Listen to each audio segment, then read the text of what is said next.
Boa noite, a paz do Senhor, aos irmãos e às irmãs, em Cristo Jesus, a todos que me ouvem voluntariamente.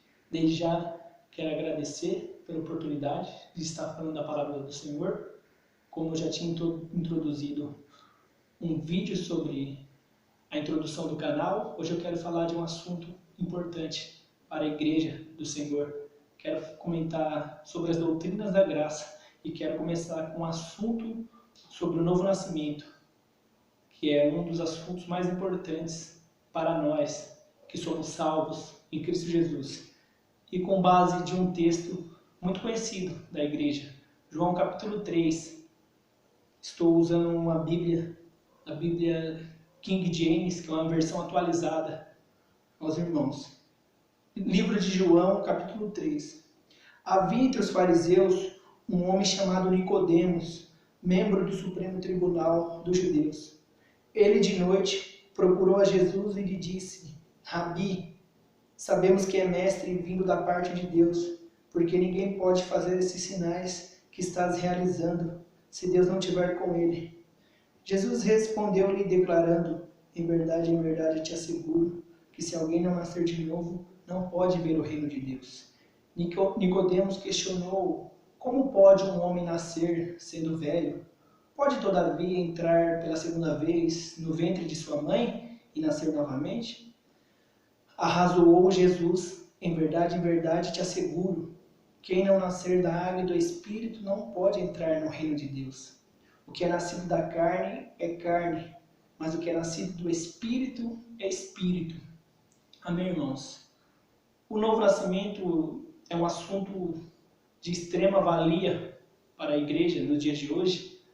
E com base desse tema, eu quero poder compartilhar com os irmãos alguns outros textos.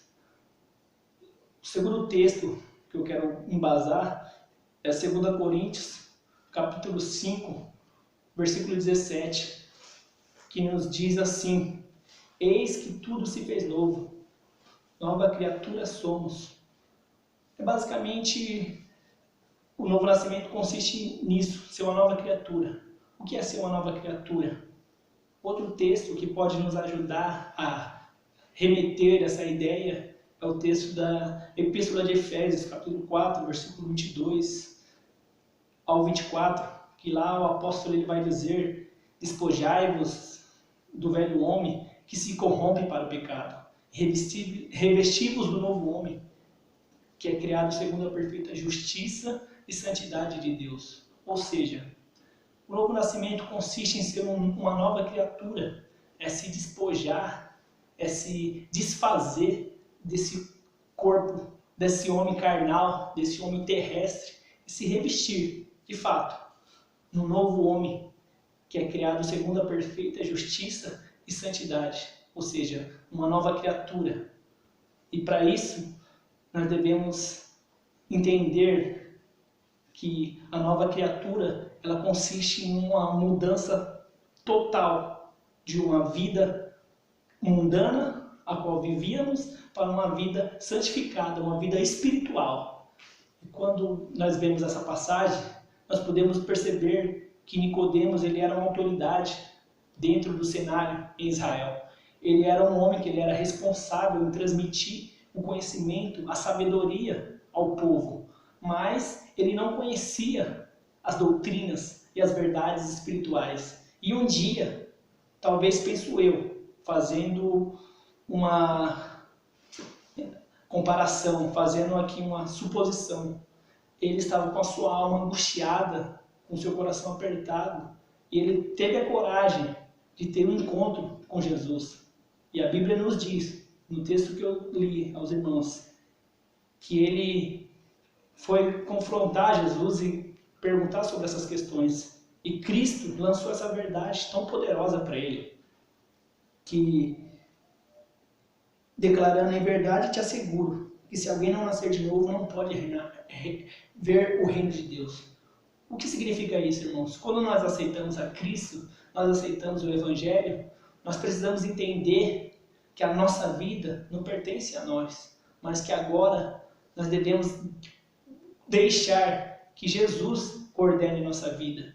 E isso, muitas das vezes, vai requerer coisas das nossas vidas. Vai requerer que nós nos submetemos exclusivamente a Ele. Pois Ele diz, aquele que quer me seguir, negue-se a si mesmo e tome a sua cruz. Porque qualquer que quiser salvar a sua vida, perdê-la-á. Mas todo aquele que por amor de mim perder a sua vida, achá-la-á. Pois que proveito tem um homem ganhar o mundo inteiro e ter sua alma no inferno? Saibais que o Filho do Homem dará a cada um na glória de seu Pai. Ou seja, irmãos, a vida cristã, ela exige total rendição da nossa parte para com Deus. E a partir do momento que nós nos rendemos a Deus plenamente, de corpo, alma e espírito, entregamos ao Senhor o nosso coração, a nossa vida, e levantamos um trono e um altar a Deus, todas as nossas paixões mundanas, todos os nossos anseios, todos os nossos desejos carnais são aniquilados por essa poderosa graça, por esse poderoso amor que Paulo diz, que o amor de Cristo nos constrange. Então, irmãos, o que eu penso sobre o novo nascimento? O novo nascimento é algo poderoso, é uma obra do Espírito. Como eu disse, há duas naturezas que existem, a natureza da carne e a natureza do Espírito.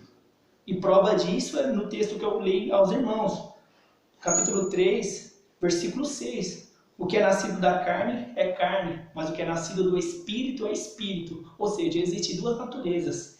E complementando o meu pensamento, a Epístola de Gálatas, que Paulo escreve à igreja de Galácia, ele diz, capítulo 5, versículo 18 em diante, ele vai dizer que existem duas naturezas lá.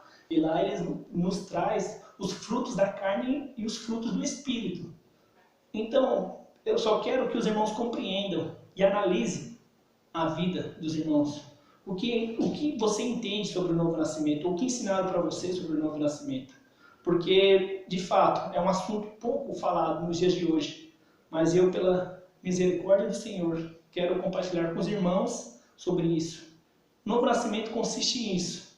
Como eu disse aos irmãos, a nossa vida carnal, aos poucos, ela é diluída pela graça atuante de Deus nas nossas vidas, que é capaz de nos conduzir a uma vida espiritual e revelar anseios do nosso coração, que outrora era desconhecido, a poderosa e vontade de Deus.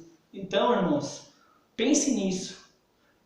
Aonde o teu coração, a tua mente, a tua alma tem te levado? Tem sido em Jesus Cristo, nas coisas espirituais, nos anseios da graça, nas riquezas da graça? Ou você tem permanecido no embaraço do pecado?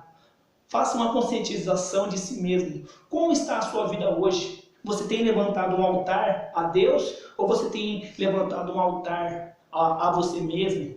A tantas outras coisas que é capaz de tirar o espaço, a vaga, o lugar que deveria ser do Senhor na sua vida e tem sido ocupado com tantas outras coisas.